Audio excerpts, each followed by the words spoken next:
Yo, this is Alessandra and Anja Ambrosio versus My Mental Health Part 5. And this is just a quick addition because I felt like this was relevant to add to the story, which being at Part 5 now and there's multiple hour long segments is I understand that it's a lot to take in. But I thought it was important to add this. Um, you know, that definitely says Anja Luis. This was sent to me from Anja Ambrosio. They do know who I am. And, this kind of thing where pretending that I don't exist or pretending that they don't know who I am or someone's pretending that. And then you got this, which they very clearly do. I mean, it even looks like the stickers are specifically added for me, being a DJ, right? And part of it is okay, so they know who I am.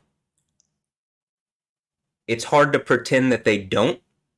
And then it's additionally on top of that, much harder to pretend that the stuff that I'm talking about, where they and people like Stefanie Joosten are clearly communicating at me with art and imagery.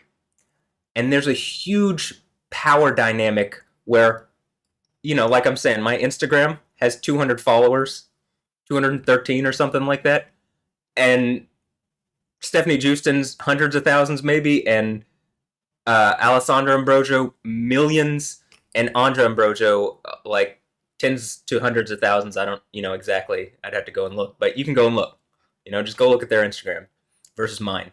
Unless I'm being lied to about how many followers I have or something, but the power dynamics is way off here, right?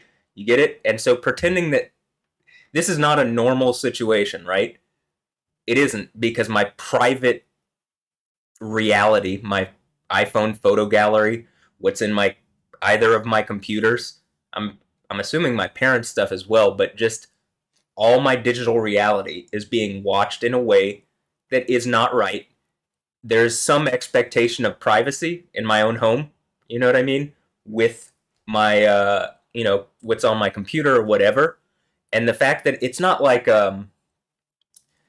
this isn't like a government agency like the NSA looking at into my stuff. I mean, I guess it could be. I think they're looking at everybody's. That's what the whole Snowden thing was. But uh, the idea that like it seems like there's like a public group or like some group, some societal group that's trying to make points to people and like is they've made an example of me in a way that they shouldn't have and they were wrong, and basically they're psychologically abusing me and they will not stop.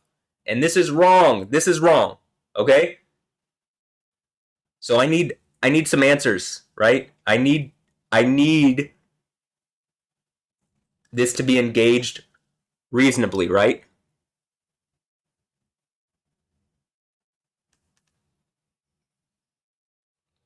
I'm here in Houston, Texas.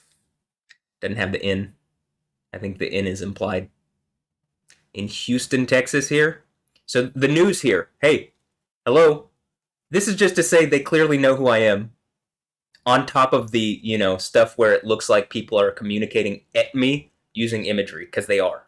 So can the news here again? I've tagged all the local news in these videos. I'm going to send it. I'm not going to stop at this point. There has to be some kind of answer for what is going on here with the Stefanie Joosten thing for sure, and then with this is hurting me physically, emotionally, spiritually, mentally, and then mentally is being used to say like, oh well, you have mental health problems. Well, if there's a siege work of people against me trying to hurt my mental health, focus on them first and then get at me once they're dealt with, right? That is reasonable. That's logical. That makes sense. So I want this to be engaged realistically, and I want this to end. I don't have anything else to add. So have a blessed one. This is a 5 minute long video. Later. Yeah.